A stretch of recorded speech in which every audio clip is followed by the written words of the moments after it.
So we are back with another Cyria video, and what you'll notice is we're going to use the county recorder's office or website as a really good source or reference guide that we can always come back to.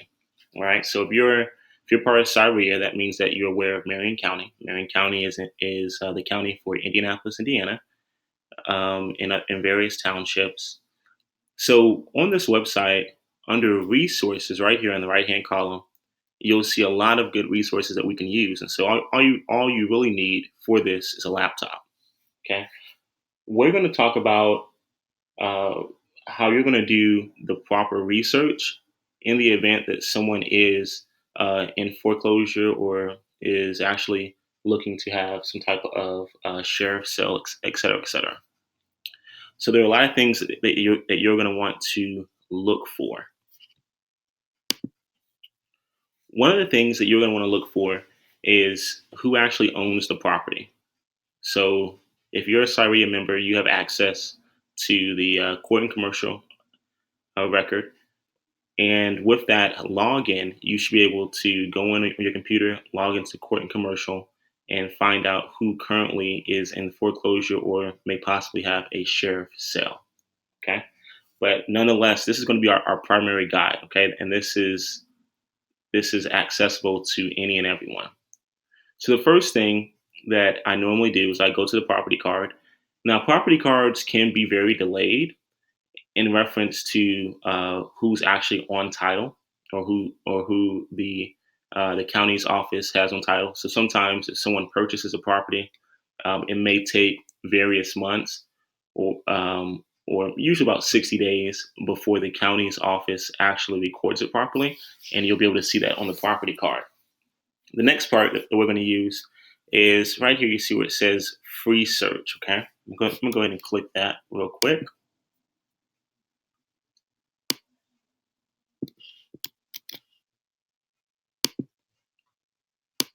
I'm going to paste the free search.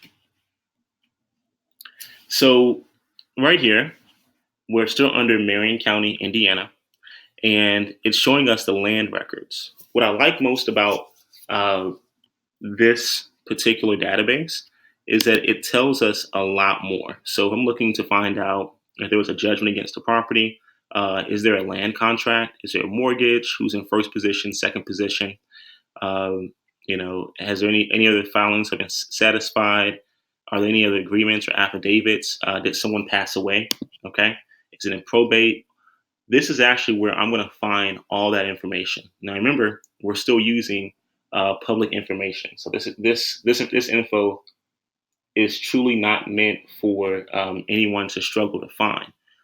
What's most important here is that you want to have the first and last name of the individual, and that's why we would actually use the property card or the court and commercial recorder or record to actually find out who's on title. So let's do a quick example, quick walkthrough, and then later we'll go ahead and put all these various all this various information, all the information together, so that we can actually have a great example, so that you'll be comfortable enough to actually do this in your own home. All right. Also, keep in mind, Marion County, Indiana, or Indianapolis, Indiana, is not the only county or is not the only city that has tons of information. More and more cities and more counties, such as Hamilton County, um, such as there's a lot of other counties within the state, and also a lot of the counties within the United States are doing the same thing, where they're making a lot of their data available online. What I used to use a lot of times to find out who was in foreclosure, I would use List Source. And I can actually do a video on how you can actually filter that to where it best suits you. But you'll find out that a lot of these data mining companies are accessing the data for free. Now, if something were to happen, let's say that there was a filing that took place today. Like I said, it may not show up for about 60 days, depending on how fast the county is working. you can't always go down to the recorder's office and actually, verify things and look things up. Um, but nonetheless, let me show you how you can do everything from your office or from your home or from your home office. Okay. So we're now going to go to the court and commercial, and then we're going to come back to our data search. Okay, so if you've watched previous videos, we've already gone through how you can access the court and commercial record. Keep in mind that this is part of your membership with being a Cyria member. But this is very, very important because once again, this is still public information, and so it's amazing the information they have here. But once again, it's public. Now, every issue that is given, this is given, as you guys know, uh, 3 times a week. And what we're looking for really is we're looking for um, foreclosures or sheriff sales. Okay, and there's a small difference between how you might research a sheriff sale or foreclosure. But ultimately, it's going to boil down to how creative you'll be with the acquisition of the property. Okay, so it's telling us right now that it's on page 13 in reference to the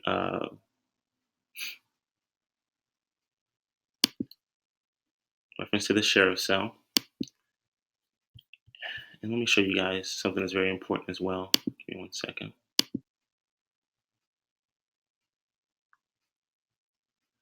One thing to keep in mind is a lot of times, depending on the day, you kind of notice in the homepage it didn't show us foreclosures, but as you're noticing here, as we are kind of passing through, you'll kind of be able to see still foreclosures, and so foreclosures are happening all the time.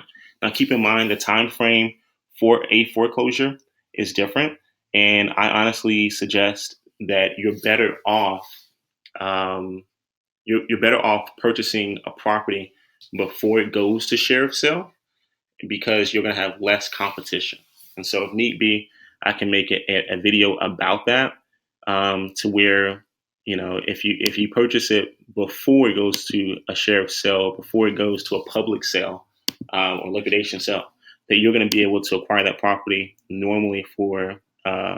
It just depends on the type of debt that's on the property. Okay, that's my 2 cents on that. Okay. So we're looking at page 13 right now, and it gives us all the sheriff sales. And so keep in mind that sheriff sales normally, as you can see here, most of them are through auction. And I want you guys to think about this. If you're an investor and you know that a property is going to sheriff sale, would it be beneficial that you possibly contact the attorney or the debt collector beforehand? I think that's pretty important.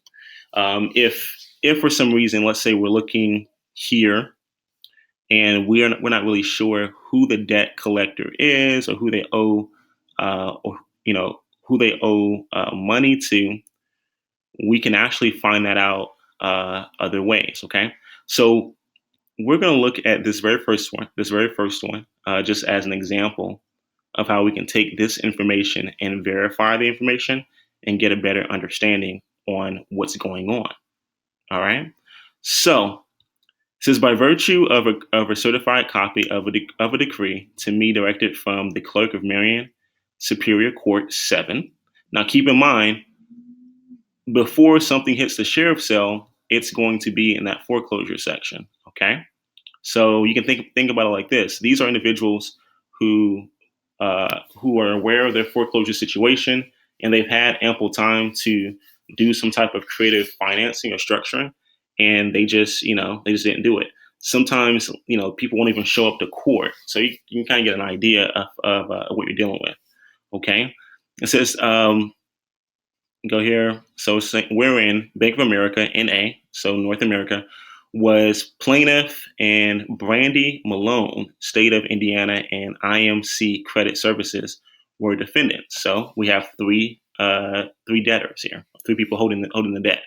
Require me to make the sum as provided for the said decree with interest and cost. Though Hoosier Auction Company, pursuant blah blah blah, and said decree will expose at public sale to the highest bidder on August 10th, 2017, at the hour of 10:30 a.m. or as thereafter as possible at the conference, blah, blah, blah, blah, blah. So it's telling you where the auction is going to take place. Tells you the lot numbers, yada, yada, but it's going to tell you, it says more commonly known as, and gives you the address, 127 South 11th Avenue, Beech Grove, Indiana, 46107. So what I'm going to do now is I'm going to pause the video. I'm going to go back to our, hold on a second. I'm going to go back to our resource guide that I told you guys about, and we're really going to place the commonly known address in there. Now it's telling us who the defendant is, but we still want to verify and see, if anything has changed first and foremost. Okay. All right. So remember, this is our resource guide, and I'm first going to verify everything by the property card. Okay. By the property card. So I'm going to click here. It's going to open up a separate window, and I'm going to place that URL here so that you guys can still see the screen being active. Okay. So what we have here, and really I ignore this. So sometimes they'll give you the partial number if you're having a hard time finding it. If they gave us the person's name, we can actually research it here. Now, keep in mind, most investors have their properties in entities, so that becomes a little difficult. However, we were given the address. Okay, I'm gonna put 127 South 11th Avenue, and you kind of see it auto populates Beech Grove, and then I'm gonna go ahead and click here. So we know that it's Brandy Malone. Now, I could also research and find out if Brandy does properly like to put properties in her first and last name. I can find out a little bit more. So I can possibly go here under search by owner's name and really just type in Brandy's name,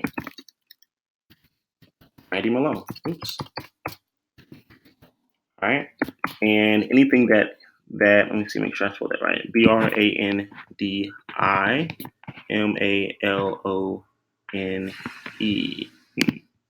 See here.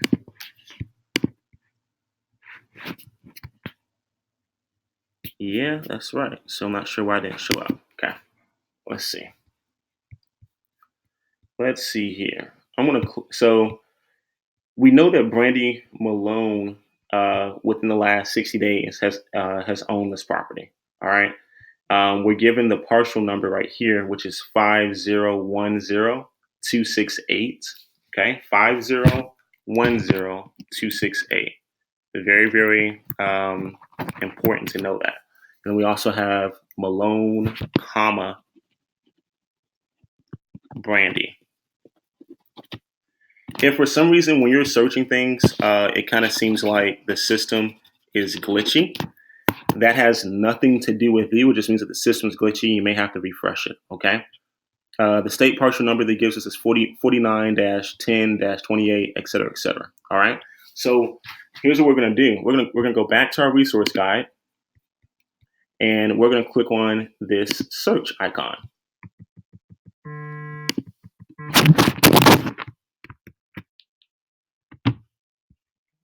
Pardon me.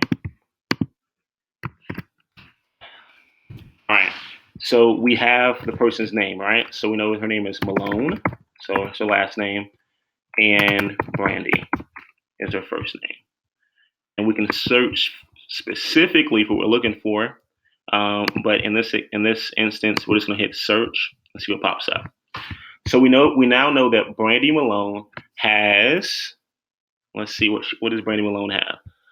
And these could be different properties, okay? But it also could be all the same property. We don't know. We don't know, at least as of yet, okay?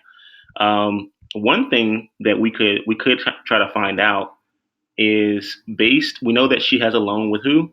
Bank of America. Okay, it looks like she had an assignment sometime. But we know she's had a loan with Bank of America. Now, I could click here, and it's going to take some time for the system to catch up.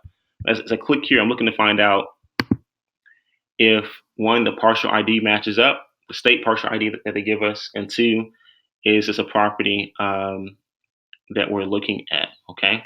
So it tells us here that it's in Atlanta Mortgage Company. So she was approved online. So I don't think that that's the property that we're necessarily looking at, right? Go back to results. Let me check and see if this sewer lien has anything to do with the subject property that we're looking at or that we're looking for. Whoa. All right. So, 2300 appears to be something that's going on for sewer liens, and it gives us the partial numbers associated with it. Our partial number was 5010268. So I'm gonna hit the find icon and just see if I can find that 5010268. Okay, so that shows up right here. So this property or that partial number is associated with this sewer lien. I'm gonna scroll down and go back to results. So, and it kind of shows you there. So, all right, now we know that there's a sewer lien attached to it. Let's find out about anything else. And what you want to do is you can write all this information down, as you're doing your due diligence. You're looking, you're seeing what's associated with it. And we know that our subject property's partial number is 5010268. Okay, so we have it says the partial release, right? But what this could mean is that she may have owed Beach Grove some money, and then she paid Beach Grove a little something. They temporarily gave it back to her, okay, as the city. But then she's still having to deal with the foreclosure that's happening as well. So I wouldn't worry about that partial release all that much, because ultimately, at the moment, it appears that her debtors are going to take that property. Okay, so it looks like she had a sewer lien in 2016. She paid that back. So if you ask me, it looks like Brandy's dealing with a lot of back and forth, and that she may be struggling to take care of a few things. Okay, and it looks like she's been struggling with that at least from 2016. All right. So what I would do is basically I would really just try to go through here one by one. I wouldn't go through all of her records. Looks like she had a lot that went on in 2015 as well. I'll probably just go through her records up until the last 2 years. So I would stop right here. Okay. And keep in mind that sewer liens and trash liens and all that stuff, they usually accumulate. And so whenever you see a partial release, that means that she's probably paid those. You see what I'm saying? Because you would have to know the importance of liens and debt structure to know kind of how that operates. Not just briefly. Normally, counties in cities and states, as a reference to taxes and things like that, they normally have priority position. However, when you have a mortgage, oftentimes your mortgage holder, let's say an example, it's Bank of America. Bank of America is going to want to be first position. So we live in a capitalist society. So in the event that you file bankruptcy or go into foreclosure, when that asset is needed to be liquidated, Bank of America wants to know that they're going to be the first one with their hand out. Okay, and what that means is all the other liens are going to be secondary or third position, et cetera, et cetera. Keep in mind, of a debt that is in second position or even third position can actually accelerate the foreclosure process. Okay, now you can accelerate the foreclosure process, but that does not mean that the person or the entity in second and third position will actually receive the bulk of money. It just means that they're and second and third position. Okay, but they can affect and accelerate the foreclosure process.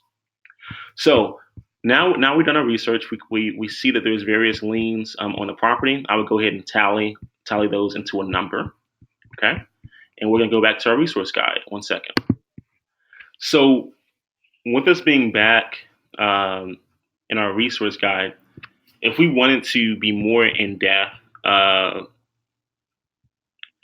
with the platting or the lots, we could right here using the resources on the right hand side. But what I suggest right now, we went through the property cards, we went through court and commercial. What I would suggest now is probably just a look at the court records. Okay. Now keep in mind, guys, all this is free information. Okay. So I'm gonna go ahead and type in her last name, which is Malone, first name, which is Brandy, date of birth. A lot of times, honestly, if you're looking just for the case, you really don't need that. All you need is the last name and first name. So I'm going to go ahead and hit enter. And we're looking at all the suits that are against her. Now we kind of have a better idea of why there was eventually a partial release in reference to the city of Beech Grove. It's because of Department of Revenue, probably because of back taxes or unpaid taxes, excuse me. Um, we see here that I guess there's a credit card that she owed. We can find out what that amount is right here. All these things are important because you can, essentially use this as a negotiation tool. Wow. So there's a credit card. It's amazing. Okay. Think about this. This is I normally suggest that you go to you acquire the subject property before it gets to sheriff sale. For example, right here you see that the judgment was for less than $500. That's something that you could have easily negotiated, right? Before you even went that far. Or I guess they kind of added all their fees. So it would actually be, $629.70. Who would like to buy a property for, less than $700? That'd be great. We then look at Bank of America. What are they talking about, right? Okay, the note, the mortgage, yeah. We get all that. Blah blah. Okay, so they've been going back and forth quite a bit. Oh wow, interesting.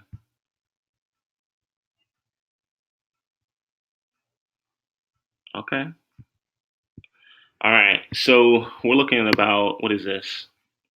Say $112,000. Now wow. Something that's very odd to me is I can't imagine. I can't imagine that property being worth that much. I'm gonna just type the property's address in on Zillow. Not because I trust Zillow necessarily, but I just want to see what type of area that this is. All right, so I just went ahead and typed the subject property into Zillow. It's giving me a estimate of 141. Now Zillow is not always accurate. I get that. However, one thing I do like about Zillow is they will at times give you price history and tax history. We can they're getting this information from, of course, the same source you're getting it from. Okay, all these websites are doing the same thing. I'm just showing you how you can do it yourself. But what I like about Zillow is they can show me similar homes that are for sale, normally within the same radius. So it says 11th Avenue. Our subject property, of course, is on 11th Avenue. So it kind of gives me a better idea. Because when I saw the amount of money that was owed to the debtor, owed to Bank of America, I don't know, it really shocked me because that area really didn't expect it to be progressing that quickly. Okay, and you guys know where Beech Grove is. It's a small city. So now we have a better idea of the subject property, And if we would have researched this before it was going to share of sale, we could have had a better, really honestly, just a better chance of handling this. We would have saw that that our seller, Miss Malone, she could have used some some assistance or some help. If you think about it, outside of the mortgage, you calculate all these fees, you're still looking at something under $5,000. Okay, and I want you to think about this as this property is taking a share of sale. Miss Malone or Mr. Malone, neither one of them are going to receive any money. Okay, you kind of see here that she's attempted to to pay money uh, to Beach Grove at least. Um, but as an investor, or whatever, someone could have been very, very proactive in purchasing this property. I can guarantee you right now that although the houses in that area are worth, from what we saw, they are worth 120. I can guarantee you that Bank of America is not going to get $100 and something thousand dollars for it. I can tell you that right now. I can tell you that right now. They're not going to get that. So essentially, it would have been great to be able to negotiate something before it went to sheriff's sale. Now, it will get bid up at the sheriff's sale.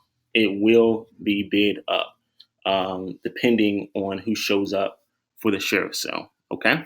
So we now know what all is included with the sheriff's sale. We know what the mortgage is about. We know the fees, the other creditors, right? So Bank of America BOA is in first position. I believe Credit Services is in second.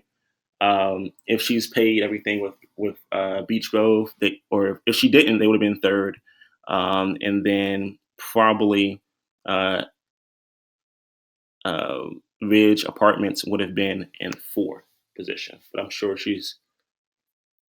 hopefully she's taking care of that as well. All right, so that's essentially what you would do to one research any liens, research the deeds, research if there's any land contracts on the property. That's what you would do to research really just anything that's owed on the property. Um, and if, honestly, if you wanted to find the buyers or people who are buying properties actively in this area, that process it would be will be quite simple, really. We'll just take the zip code and we would kind of type it into our database and figure out who's been purchasing within the last 6 months. Okay, so thank you guys so much for allowing me to walk you guys through this process. I truly appreciate this opportunity, and uh, I will chat with you guys on the next video. Also, if you guys know of any realtors or real estate investors, we're actually looking for a few case studies in reference to some marketing that we're doing for both buyers and sellers. And so our marketing is actually going to be uh, both digital marketing first, and then supplemented with postcard marketing. So we're trying out some new tactics, and we're looking for case studies. If you know anyone who would be interested in that, please get in contact with myself or Vicky. All right. Thank you guys so much, and talk to you soon. Bye bye.